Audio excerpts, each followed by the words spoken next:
Olá e seja bem-vindo à nossa mentoria Saúde em Dia. Agora nós vamos dar seguimento à nossa terceira aula, falando aí um pouquinho sobre essa jornada, né? Qual é a nossa estratégia, a estratégia da mentoria Saúde em Dia para que você alcance saúde de verdade, tá?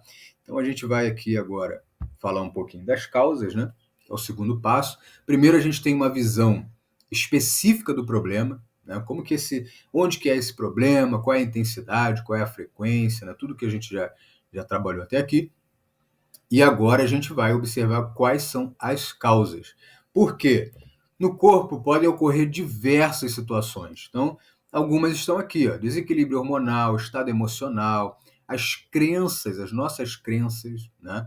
Não só em relação à influência que as nossas crenças têm nos nossos pensamentos, consequentemente nas nossas emoções e, consequentemente, nas nossas ações, mas as crenças por si só, elas têm um efeito no nosso equilíbrio energético, tá? Então, elas podem baixar ou aumentar, né, a nossa frequência, e aí a gente pode manifestar ou não, dependendo aí da alteração, problemas de saúde, né?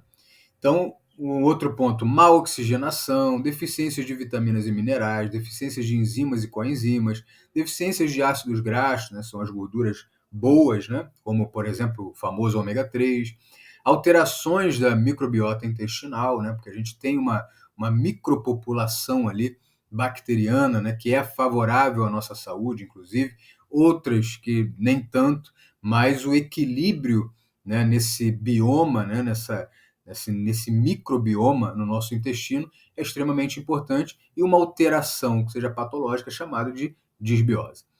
Então, desequilíbrio da eletricidade corporal, né? Nossas células precisam de, eu não me recordo exatamente, mas são uns milivolts, né?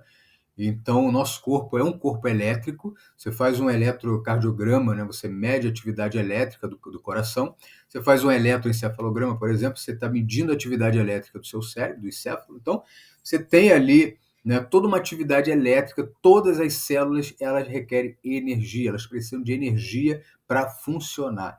Então, essa eletricidade tem que ser considerada dentro, inclusive, da medicina quântica. Isso é trabalhado de uma maneira muito intensa e a gente também precisa dar atenção a isso para que a nossa saúde seja uma saúde, né, como a gente costuma dizer, a saúde em dia, né, uma saúde duradoura, uma saúde intensa, uma saúde ampla. O que pode acontecer também? Deficiência de ácido clorídrico, ingestão inadequada de carboidrato, ingestão inadequada de proteína, estado do terreno biológico, né, um estado não adequado para as células, né, o terreno biológico é onde a célula vive. Então, essa matriz extracelular, como que esse terreno está? Né? Como que o ambiente celular está? Porque se a célula ela está num ambiente sujo, um ambiente, uma água, né, digamos assim, uma água parada, então nós vamos ter problemas, porque a célula ela vai começar a ter problema. Então, se nós não cuidarmos da nossa célula e do ambiente em que ela vive, então isso vai se traduzir em problemas de saúde para nós. Então, aqui, estresse oxidativo, né, esse aumento da oxidação, também de lipidemia. Então, algumas coisas aqui que podem acontecer e a gente precisa ter uma visão holística, uma visão integral, uma visão bem ampla, para que a gente consiga alcançar aí o entendimento sobre a causa daquele sinal e daquele sintoma ter surgido, né? Então, muitas vezes, como eu falei lá no início, na primeira aula, o que acontece? Ah, não, eu já fiz de tudo. Será que já fez de tudo? Será que já equilibrou os hormônios, né? O corpo ele está em homeostase, ou seja, em perfeito estado de equilíbrio. Como é que está o estado emocional? Quais são as suas crenças? Será que as crenças estão te ajudando? Os seus pensamentos eles estão ajudando a ter saúde? Será que as suas palavras, a gente vai ver isso aqui, as suas palavras, que a gente costuma dizer que palavra tem poder, mas de fato mesmo, se a gente acreditasse nisso, a gente não falaria as coisas que a gente faz, né? A gente fala. Então, tudo isso está envolvido na nossa saúde. Será que está havendo uma boa oxigenação no nosso corpo? Será que a gente já conseguiu saber identificar quais são as deficiências, se elas estão ocorrendo de vitaminas, minerais, de ácidos graxos, de enzimas e coenzimas, de ácido clorídrico? Será que a gente já viu tudo isso? Será que a microbiota ela está em perfeita condição. Então, tá vendo quanta coisa que a gente precisa observar para ter realmente uma condição de saúde favorável? Então, às vezes, a pessoa, não, já tomei de tudo. Já tomou de tudo e fez menos de 10% do que deveria fazer. Porque o suplemento, o medicamento, é só uma parte, é só uma parte. Ainda tem muita coisa para ser vista e a gente vai estar trabalhando isso aqui também.